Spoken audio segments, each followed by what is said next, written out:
Saudara, terima kasih Anda masih bersama kami. Saudara, bus rombongan guru menghantam belakang truk di Tol Ngawi. Akibat kecelakaan, 1 orang tewas dan puluhan lainnya terluka. Kecelakaan maut terjadi di Jalan Tol Ngawi. Kerasnya benturan membuat bagian depan bus ringsek.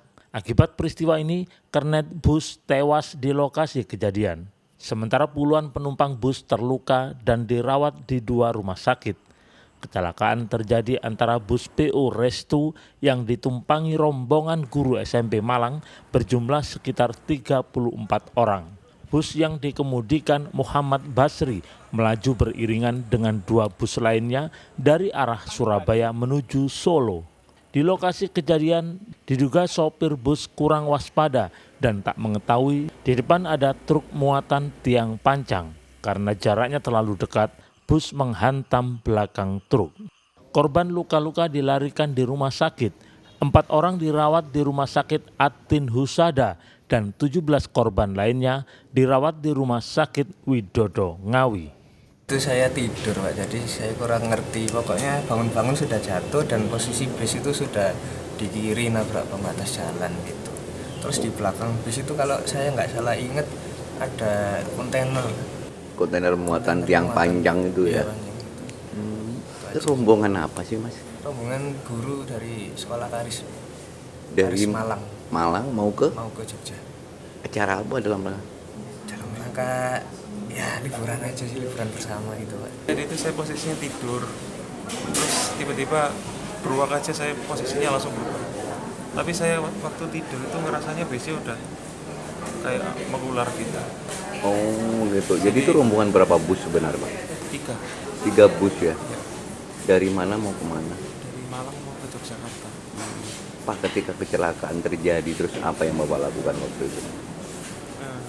Teriak minta tolong sama menolong diri sendiri dulu tadi. Nggak tahu kalau ada tonton depan ini memang lampunya nggak ada itu tonton depan. Nanti aku buat nganan gini nggak nututi wes, pojokan depan kena. Oh, bawa apa truk yang ditabrak Bapak? Wah ini betaneser Paku bumi itu ya? Iya. Bapak penumpang berapa orang?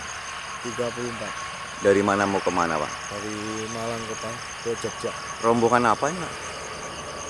Guru sekolah Kristen. Guru sekolah? Ya. Itu yang terjepit ya? Yang di bawah itu supirnya truk ya. Oh yang terjepit itu? Kedorong muatannya ke depan. Oh jadi yang masih terjepit ini supir truknya? Iya. Korban tewas dibawa ke Rumah Sakit Umum Daerah Dr. Suroto Ngawi. Polisi masih melakukan olah tempat kejadian perkara.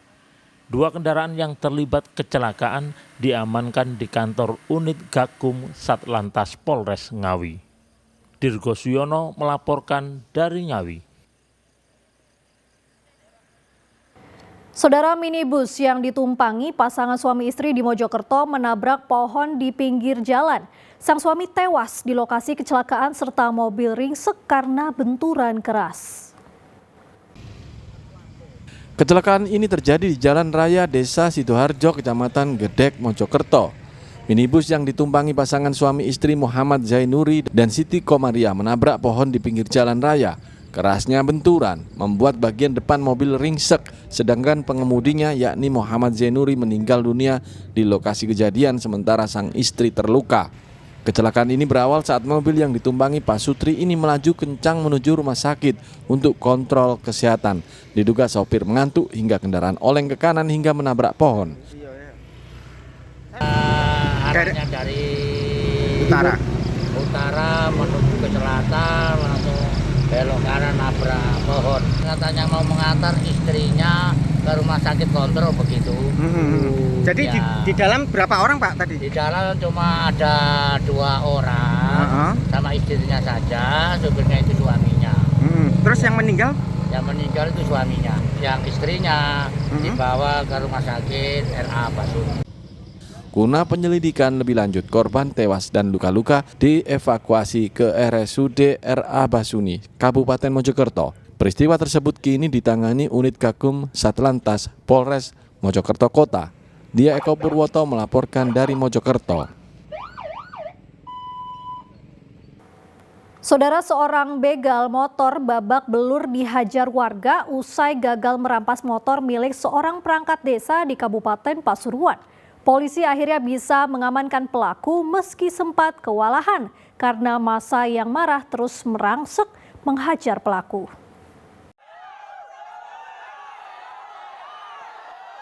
Ketegangan mewarnai evakuasi pelaku begal di kantor Desa Sumberjo, Kecamatan Winongan, Kabupaten Pasuruan. Massa yang marah terus merangsek saat polisi membawa keluar pelaku dari salah satu ruangan.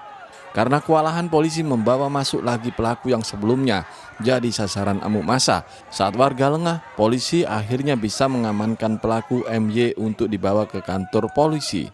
Pembegalan menimpa SP seorang perangkat desa di Kecamatan Winongan, Pasuruan. Pelaku yang berjumlah 3 orang sempat kabur namun dikejar oleh korban hingga terjatuh. Saat itulah pelaku membacok korban serta melempar bom ikan namun tidak meledak.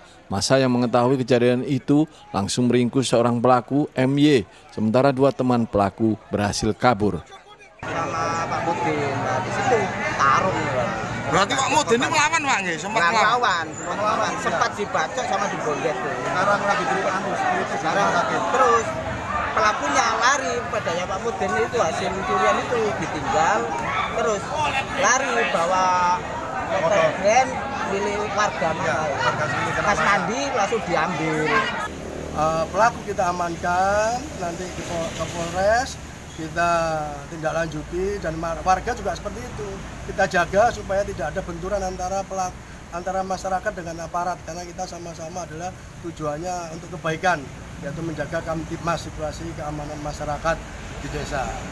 Polisi kini tengah mengembangkan kasus untuk menangkap 2 pelaku lainnya, sementara korban SP masih dirawat di rumah sakit karena terluka di kepala. Dendi Arikofur melaporkan dari Pasuruan. Saudara, meski libur Natal dan Tahun Baru 2024 telah berlalu, animo penumpang kereta di wilayah Daops 8 Surabaya masih tinggi. Jumlah penumpang saat ini meningkat 20% jika dibanding libur Nataru sebelumnya.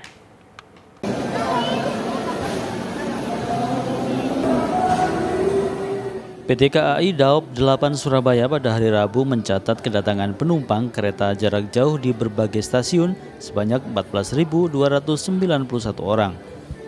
Jumlah ini terdiri dari 4.279 penumpang tiba di stasiun Gubeng, 4.067 penumpang di stasiun Pasar Turi, 2.432 penumpang di stasiun Malang, dan selebihnya di stasiun lain di wilayah Daops 8. Selama angkutan Nataru sejak 21 Desember 2023 hingga 3 Januari 2024, Daops 8 Surabaya total melayani sebanyak 313.389 keberangkatan penumpang. Jumlah ini meningkat 20% jika dibanding masa Nataru tahun 2022-2023 lalu, yang hanya 261.722 penumpang pada periode yang sama.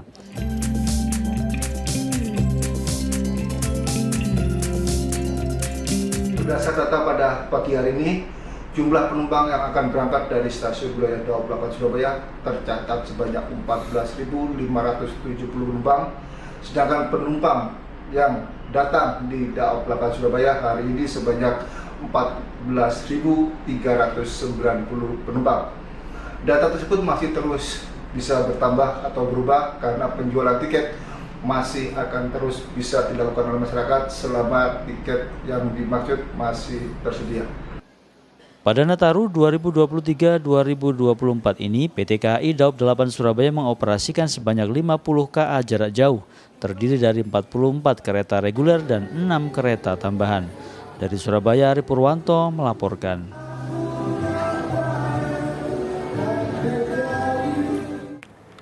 Saudara, petugas damkar BPBD Kabupaten Mojokerto mengevakuasi sarang tawon Vespa di areal kebun milik warga.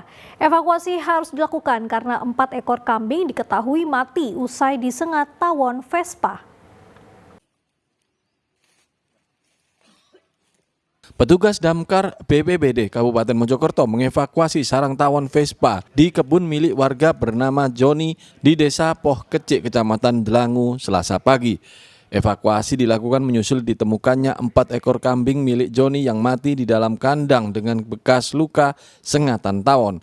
Keberadaan tawon Vespa juga meresahkan karena pernah menyengat pemilik ternak hingga akhirnya Joni melapor ke polisi dan diteruskan ke petugas damkar. Yang induknya 2 mati, terus yang tadi pagi jam 5 anaknya mati 2, jadi total 4 kambing. Pak, itu sarangnya itu sudah lama apa? Sarang? Kalau sarangnya nggak tahu, cuma diameter sarang lebah kok besar gitu loh, sekitar 60 tadi. Hewan piaraannya berupa 4 ekor kambing ditemukan meninggal akibat sengatan tawon. Kemudian dari kejadian tersebut kami bersama BPBD Damkar Mojokerto langsung melakukan evakuasi bersama-sama dan ditemukan kami juga mengamankan 1 buah rumah tawon besar. Usai dievakuasi, sarang tawon Vespa tersebut langsung dibawa petugas damkar untuk dimusnahkan. Dia Eko Purwoto melaporkan dari Mojokerto.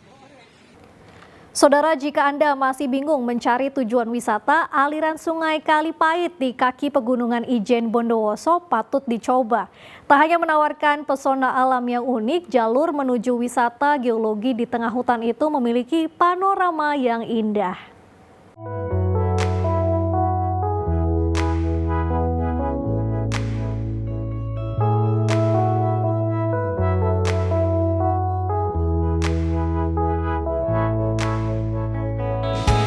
Berbicara kecantikan alam Pegunungan Ijen seakan tidak ada habisnya.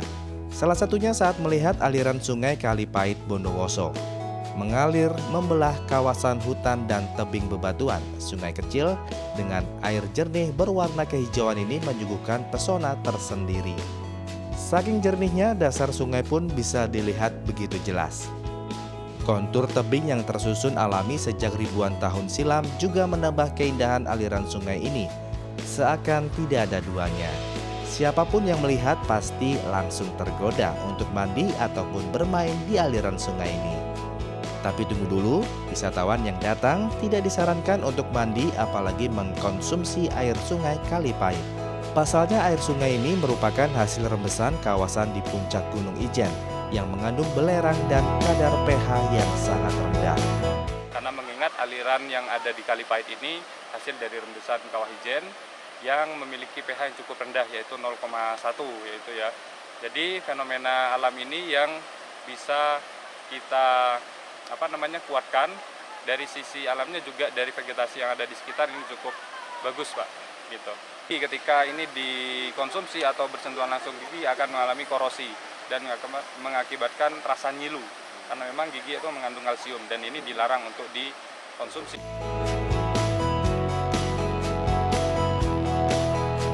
Namun pengunjung dijamin tidak akan kecewa, sebab sederet pesona alam yang disuguhkan mampu memanjakan mata, terutama bagi mereka yang gemar fotografi. Yang pertama itu ya dari struktur batuannya yang ada air. Ya, kemudian? Lalu selain itu juga ditambahi dengan tumbuh-tumbuhan sekitarnya juga sih, makanya tertarik ke sini. Karena jarang banget kan ada kayak destinasi wisata seperti ini.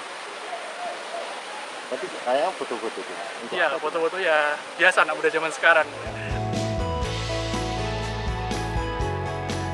Tak hanya menawarkan pesona alam yang unik dan mempesona, jalur menuju spot wisata geologi di tengah hutan itu juga bebas dari kemacetan lalu lintas. Sungai Kalipait merupakan salah satu destinasi wisata geologi yang ditetapkan UNESCO sebagai situs geopark atau taman bumi. Wisatawan juga tidak dipungut biaya alias gratis untuk masuk menikmati keindahan pesona alam Kalipait. Namun diimbau tidak membuang sampah sembarangan agar wisata warisan bumi ini tetap terjaga kelestariannya. Tommy Iskandar melaporkan dari Bondowoso.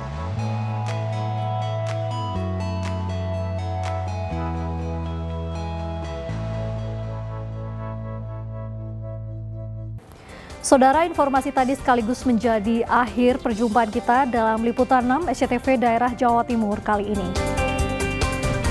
Atas nama rekan kru yang bertugas, saya Anelis Praramadani pamit undur diri. Terima kasih atas perhatian Anda dan salam SCTV.